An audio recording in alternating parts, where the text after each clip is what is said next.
Your mind is the most powerful tool you own. Right now, at this very moment, you have the ability to change your life completely. The difference between those who succeed and those who don't isn't talent or luck. It's the ability to force their brain to do hard things when everything inside says stop. Think about the last time you faced something difficult. Remember that feeling in your stomach? That voice telling you to take the easy road, that's your brain's automatic response. It's designed to keep you safe, comfortable, and exactly where you are. But success and growth never happen in your comfort zone. Dad spent over 4 decades studying successful people. I've interviewed thousands of high achievers, and I've found one consistent pattern. They all trained their brains to push through resistance. They developed the mental muscle to do what others won't. Today, I'm going to show you exactly how you can do the same thing. Your brain is like any other part of your body.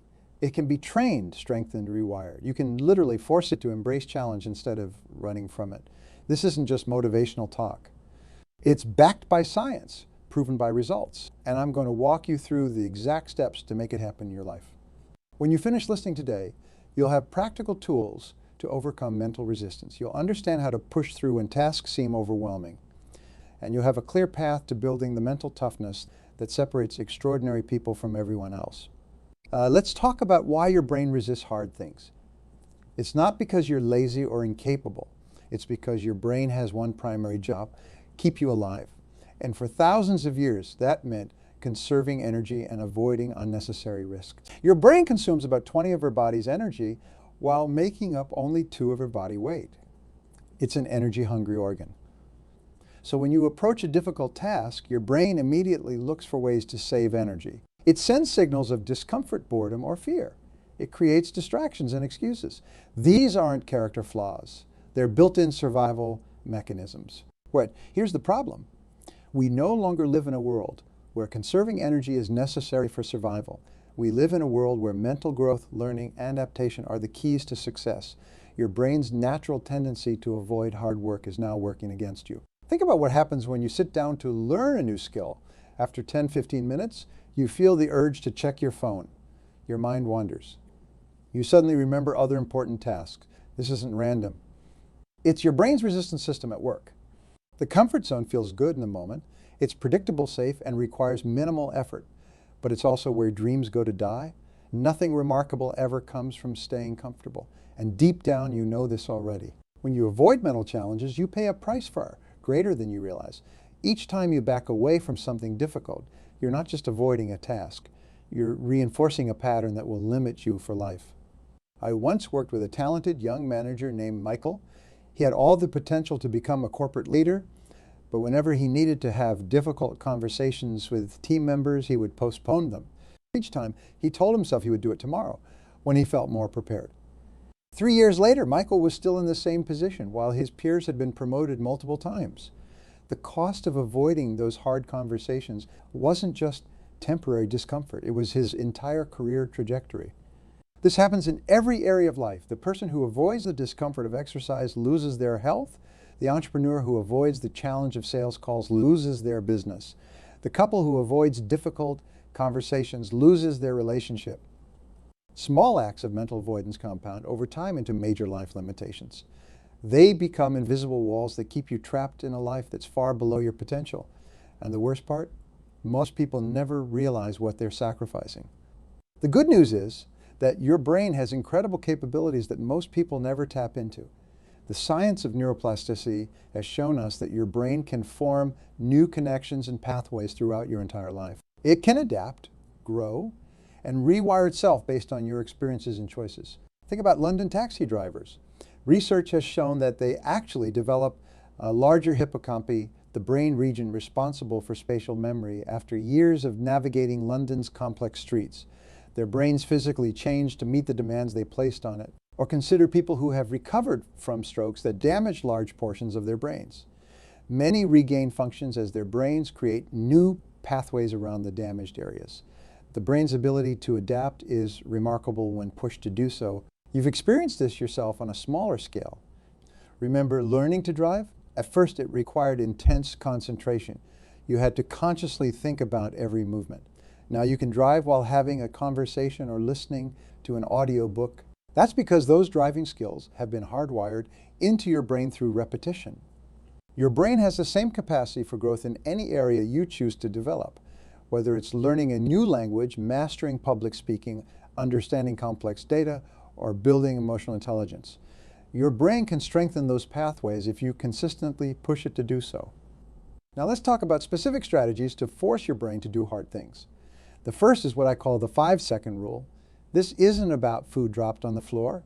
It's about acting quickly before your brain has time to build resistance. When you have an impulse to do something challenging, like getting up early to exercise, making that difficult phone call, or starting that project you've been avoiding, count backwards. 5, 4, 3, 2, 1. Then move immediately. This countdown acts as a starter pattern that interrupts your brain's habit of hesitation. Here's why it works for us. Your brain processes decisions in two ways. The emotional brain reacts instantly with feelings of fear or resistance.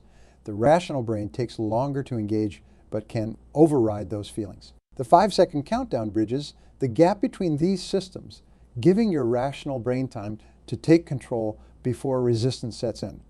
I've seen countless people transform their lives with this simple technique. A woman I coached used it to finally start the business she'd been dreaming about for years.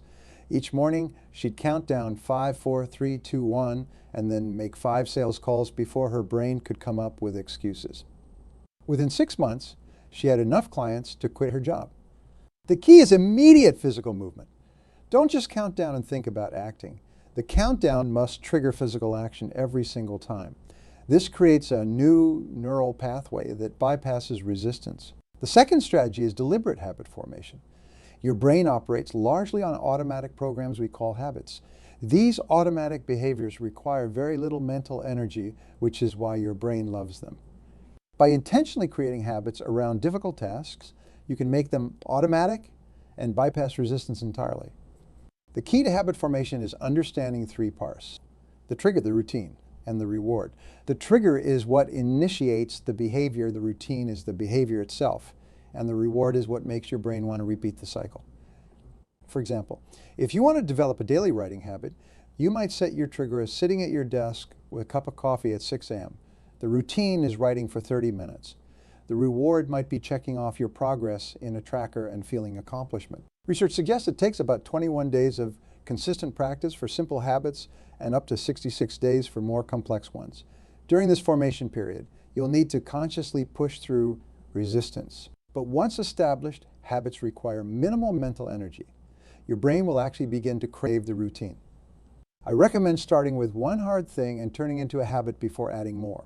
Many people fail because they try to change too many behaviors at once. Focus on making one difficult thing automatic, then move to the next. Remember, small, consistent actions create powerful neural pathways. A daily 5-minute habit will create stronger pathways than an occasional 2-hour session. Consistency matters more than intensity when rewiring your brain. The third strategy involves visualization techniques. Top athletes have used this method for decades, and neuroscience now confirms its effectiveness. When you vividly imagine yourself performing a difficult task, your brain fires many of the same neural pathways that activate during the actual activity. This creates what scientists call mental models, frameworks in your brain that make the real action feel familiar when you actually do it. Olympic athletes often report that their gold medal performances felt like they were simply executing what they'd already practiced thousands of times in their minds. To use this technique effectively, spend 5-10 minutes each day visualizing yourself successfully completing your challenging task. Make the visualization as detailed as possible. See the environment, hear the sounds, feel the emotions, engage all your senses. If public speaking terrifies you, visualize yourself walking confidently to the stage. See the audience responding positively. Feel the sense of calm and control as you deliver your message flawlessly. Your brain begins to accept this as a possible reality rather than a threat. A student of mine used this technique to overcome severe test anxiety. Before each study session, she would visualize herself calmly taking the exam, knowing the answers and feeling confident. Her test scores improved by 23 in just 1 semester. The fourth strategy is breaking down overwhelming tasks into smaller, manageable parts. Your brain gets overwhelmed when facing complex challenges. This triggers the stress response, which actually reduces access to your prefrontal cortex. the thinking part of your brain that solves problems. Instead of trying to tackle the entire mountain at once, focus on the first step, then the next, and the next. Each small completion gives your brain a hit of dopamine, the reward chemical which builds momentum. I call this chunking, and it's how all great achievements happen. Books are written one page at a time. Businesses are built one customer at a time. Weight loss happens one meal at a time. Let me give you an example from my own life. When I decided to write my first book, I felt completely overwhelmed. I had never written anything longer than a few pages. So I broke it down, outline one chapter per day, then write 3 pages per day. No more, no less. This simple approach has now helped me complete over 80 books. What's the smallest possible step I could take right now? Then take that step. Your brain responds much better to progress than perfection. The 5th strategy is creating accountability systems. Your brain is highly responsive to social commitments. When you know someone else is watching or expecting results, you're far more likely to push through resistance. There are many ways to build accountability. You can hire a coach, join a mastermind group, find an accountability partner. Make public commitments. Use apps that track your progress. The specific method matters less than having something external that holds you to your commitments. The most successful people I've worked with all use some form of accountability. They understand that willpower alone isn't enough. They need systems that keep them on track when motivation fades. Consider the difference between people who try to quit smoking on their own versus those who join programs with group support and regular check-ins. Studies consistently show that the group approach has significantly higher success rates. This isn't because those people have more willpower. It's because their brains respond to the social commitment. I recommend creating at least 2 forms of accountability for any difficult task you're trying to master. One should be technological tracking apps or scheduled reminders, and one should be social involving other people. This dual approach addresses both logical and emotional motivations. The 6th strategy focuses on reward mechanisms. Your brain is constantly evaluating whether actions are worth the energy they require. By intentionally creating rewards for difficult tasks, you can shift this calculation in your favor. The key is to create immediate rewards for behaviors that have long-term benefits. For example, saving money has long-term benefits but feels like a sacrifice in the moment. To make it easier, you might create a visual tracker that gives you immediate satisfaction as you watch your progress, or allow yourself a small, affordable treat each time you add to your savings. The timing of rewards matters enormously. The reward must come immediately after the behavior for your brain to make the connection. A reward that comes days later won't create the same neural pathway. Be careful about the types of rewards you choose. Food rewards can create unhealthy associations. Expensive rewards can undermine financial goals. The best rewards are often experience-based, like taking a walk in nature after completing a difficult task, or achievement-based tracking streaks or milestones. One technique I recommend is the reward sandwich. Place a difficult task between 2 activities you enjoy. For example, if you have a challenging report to write, start with 10 minutes of your favorite music, then work on the report, then allow yourself to check social media for 5 minutes. This makes the difficult task feel less isolated and more part of a rewarding flow. Now let's talk about the discomfort challenge. This is a more advanced technique where you deliberately seek out difficult tasks specifically to build mental toughness. Start by identifying activities that make you mentally uncomfortable but aren't harmful. This could be taking cold showers, having conversations with strangers, trying new foods, or learning skills completely outside your comfort zone. Then create a weekly challenge where you deliberately do one uncomfortable thing. Start small and gradually increase the difficulty. The goal isn't the activity itself, but rather teaching your brain that discomfort is survivable and often rewarding. Navy SEALs use a similar technique called misery practice, where they intentionally create difficult conditions during training. This isn't about punishment. It's about expanding their capacity to function during stress. You can apply the same principle on a smaller scale. A business executive I worked with feared public speaking. He started his discomfort practice by asking one question at every meeting he attended. Then he volunteered to give short updates. Eventually, he joined Toastmasters. Within a year, his fear had transformed into confidence. Now, he regularly speaks at industry conferences. The discomfort challenge works because it separates discomfort from danger in your brain. Most things we avoid aren't actually dangerous. They're just uncomfortable. By voluntarily experiencing discomfort in controlled situations, you teach your brain this crucial distinction. Even as you implement these strategies, you'll encounter mental barriers. Let's talk about how to overcome them. Fear is the first and most common barrier. Your brain is wired to avoid anything it perceives as threatening. But in modern life, most of our fears aren't about physical dangers. They're about social rejection, failure, or looking foolish. The key to overcoming fear is exposure. Gradual, repeated exposure to what you fear without negative consequences teaches your brain that the threat isn't real. Start with small exposures and gradually increase the intensity as your comfort grows. Self-doubt is another major barrier. This often manifests as the imposter syndrome, the feeling that you're not qualified or capable despite evidence to the contrary. This happens because your brain has a negativity bias. It gives more weight to potential problems than to capabilities. Combat self-doubt by keeping a success journal. Each day, write down 3 things you did well or problems you solved. Over time, this creates a record that your brain can't dismiss. When self-doubt arises, review your past successes as concrete evidence of your capabilities. Perfectionism can also prevent action. Many people won't start until conditions are perfect or they feel completely ready, but this is a trap. Perfect conditions rarely arrive. The antidote to perfectionism is adopting what I call the 80 rule. When you're 80 ready act, most successful people throughout history didn't wait until everything was perfect. They started with what they had and improved along the way. Another technique for pushing through mental barriers is the future self method. When facing resistance, imagine your future self looking back at this moment. What would your future self want you to do? This creates psychological distance that helps you make better decisions. Building long-term mental toughness requires consistency above all else. It's better to do something challenging for 15 minutes every day than for 3 hours once a month. The frequency of repetition matters more than duration when it comes to rewiring your brain. This is the principle of compound effect. Small, consistent actions may not seem significant in the moment, but they create massive results over time.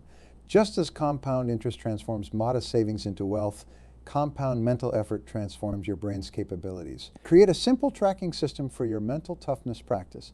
It could be as basic as marking X's on a calendar for each day you push through resistance. The visual record becomes motivating as you build streaks. Research shows that one of the strongest motivators for continuing a habit is not wanting to break an existing streak. Remember that mental strength, like physical strength, requires recovery periods. Build deliberate rest into your routine. This doesn't mean avoiding all challenges, but it does mean having periods of lower intensity. Without recovery, you risk burnout, which can set you back significantly. The best approach is to alternate between periods of intense challenge and strategic recovery. This creates a sustainable pattern that builds strength without exhaustion. As we wrap up, I want to emphasize something important. Forcing your brain to do hard things isn't about punishment or proving your worth. It's about freedom. True freedom comes from having options, and options come from capabilities. Each time you strengthen your mental muscles, you expand what's possible in your life. Think about what's waiting on the other side of the mental barriers you're facing right now. Better health, financial security, deeper relationships, career advancement, whatever it is, it's available to you if you're willing to push through the temporary discomfort of growth. Don't wait for motivation. Motivation is unreliable and follows action, not the other way around. Start with the strategies I've shared today. Pick the one that resonates most and implement it immediately. Force your brain to do just one hard thing today, then another tomorrow, and another the day after that. The compound effect of these actions will transform not just what you can do, but who you become. Your brain will resist, that's normal, but remember, you are not your brain. You are the one who decides what your brain will do. Take control of that incredible tool between your ears and direct it toward the life you truly want. The ability to do hard things isn't just another skill. It's the master skill that makes all other achievements possible. And unlike many things in life, it's completely within your control, starting right now. What hard thing will you make your brain do today? Now, I want to share with you 7 specific mental exercises that will strengthen your brain's ability to tackle difficult tasks. These are practical drills you can start using today to build your mental muscles. The first exercise is what I call the first hour rule. How you spend the first hour of your day sets the pattern for everything that follows. Most people start their day reactively, checking emails or social media, which puts their brain in response mode rather than creation mode. Instead, use the first hour for your most challenging mental task. Your willpower and focus are strongest in the morning, before decision fatigue sets in. This simple shift creates a compounding effect. When you consistently tackle hard things first, your brain begins to accept this as normal. A CEO I worked with implemented this practice and completed a major business plan that had been sitting unfinished for months. He did it by working on it for just 45 minutes each morning before opening his email. The psychological momentum carried into the rest of his day, making him more decisive and focused. The second mental exercise is called forced learning. Commit to learning something moderately difficult that's outside your expertise. This could be a new language, a musical instrument, or a technical skill. The content matters less than the process of pushing through the early frustration phase of learning. Learning new skills creates what neurologists call cognitive reserve, extra neural pathways that make your brain more resilient and adaptable. Studies show that people who continuously learn new skills throughout life maintain better cognitive function and are more likely to recover from brain injuries. Set a specific time each week for this forced learning. Start with just 20 minutes twice a week and gradually increase. Your goal isn't mastery, but rather the process of mental stretching. You're literally building new neural connections with each practice session. The third exercise is single tasking. In our distracted world, the ability to focus deeply on one task has become rare and valuable. Start by selecting one important task and set a timer for 25 minutes. During this time, focus exclusively on that task. No phone, no email, no distractions.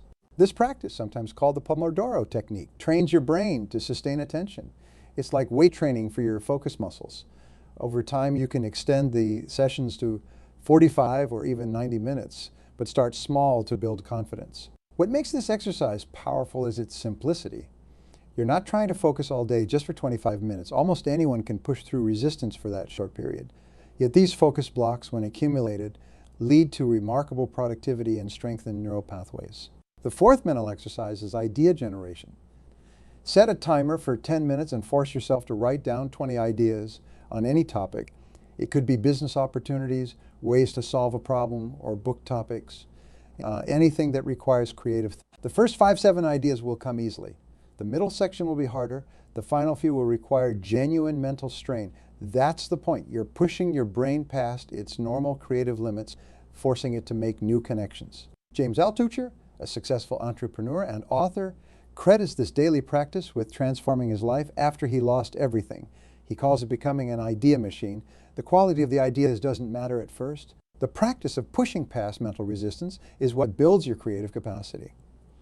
The fifth exercise is delayed gratification training.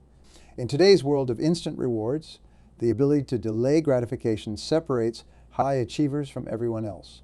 Start with small practicing.